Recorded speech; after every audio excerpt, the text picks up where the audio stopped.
Hello everyone, welcome to my channel. आज हम CBSE board class 10th की book first flight के chapter 1 a letter to God की poem first dust of snow को read करेंगे और इसके पोइट हैं Robert Frost. Dust of snow एक बहुत ही ब्यूटीफुल शॉर्ट पोएम है और इसमें पोइट ने क्रो और हेमलॉक ट्री को मेंशन किया है। Dust of snow means particles of snow, यानी कि बर्फ के छोटे छोटे कण। और रॉबर्ट फ्रॉस्ट इस पोएम के द्वारा एक मैसेज भी देना चाहते हैं, जो भी इसका थीम भी है कि हमारे जीवन में चाहे निगेटिव हो या पॉजिटिव, हमें वे सब चीज़ें स्वीकार करनी चाहिए और सिचुएशन के अकॉर्डिंग हमारा मूड या हमारी प्रवृत्ति चेंज हो ही जाती है। अब रॉबर्ट फ्रॉस्ट जो कि पोएट हैं, वो बहुत परेशान थे और एकांत में जा रहे थे और उनके माइंड में एक निगेटिविटी भरी हुई थी और वो बताते हैं। देखते हैं पोएम का first stanza. The way a crow shook down on me the dust of snow from a hemlock tree. The way a crow shook down on me, यानी कि कहीं से एक कौवा उड़कर आया और वहाँ पर हेमलॉक ट्री था।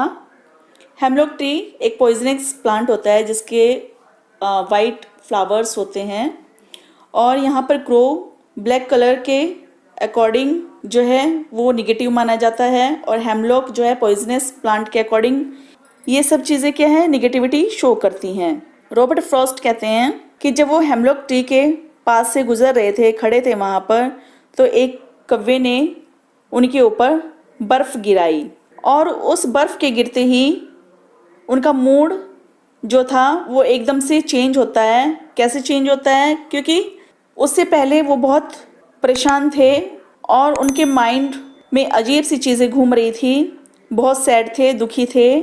लेकिन बर्फ़ के गिराने के बाद देखते हैं क्या होता है। Second stanza.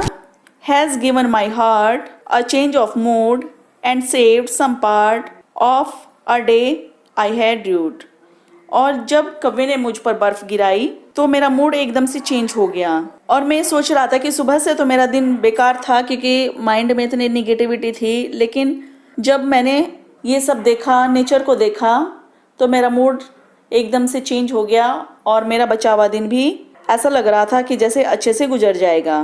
तो यहाँ पर पॉइंट ये बताना चाहते हैं कि प्रकृति जो है एक अपने आप में ही जो भी आवश्यकताएं हैं वो सभी को पूरा कर देती है, चाहे अच्छा है या बुरा है, हमें उन चीज़ों को स्वीकारना चाहिए। इस पोएम में राइमिंग स्कीम है। फर्स्ट स्टैंजा में क्रो और क्रो से जो वर्ड सिमिलर है स्नो, क्रो ए है और स्नो भी ए है।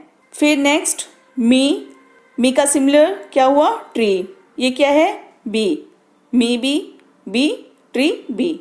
सेकंड स्टैंजा में हार्ट सी, हार्ट का सिमिलर क्या हुआ?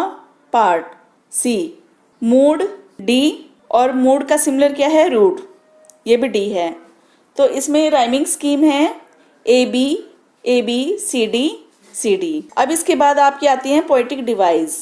पोएटिक डिवाइस में आपका फिगर ऑफ स्पीच इसमें आपके है alliteration. Poetic device same line. Alliteration में हैज़ गिवन माई हार्ट, जैसे इस लाइन में देखो has given my heart, has में एच और उसी सेम लाइन में है हार्ट में भी एच है, तो ये क्या है? रिपीटिशन है, तो ये एलिट्रेशन हुआ। फिर सेकंड लास्ट लाइन में सेव्ड सम, सेव्ड में एस और सम में भी एस, ये क्या है? सेम रिपीटिशन है, तो ये भी एलिट्रेशन हुआ। इसके बाद आपका सेकंड पोएटिक डिवाइस है इंजैबमेंट। इंजैबमेंट कहते हैं बिना रुके हुए किसी सेंटेंस को जारी रखना, यानी कि कोई कॉमा या फुल स्टॉप ना होना। जैसे आपके स्टैंजा में है a crow on me, snow, tree, heart, mood, part, इनके बाद कोई कॉमा या फुल स्टॉप नहीं है, तो ये क्या है? इंजैबमेंट है। इसके बाद आपका जो थर्ड पोएटिक डिवाइस है वो है assonance. Assonance means repetition of vowels. आपका फर्स्ट पोएटिक स्टैंजा में जैसे शुक डाउन ऑन, इसमें ओ जो है वो परमानेंट है, शुक में भी है, डाउन में भी है, और ऑन में भी है, तो ये क्या है, एसोनेंस है। तो यही आपकी पोएम है dust of snow, particles of snow, और जिसका थीम है कि निगेटिव हो या पॉजिटिव हमें स्वीकार करना चाहिए।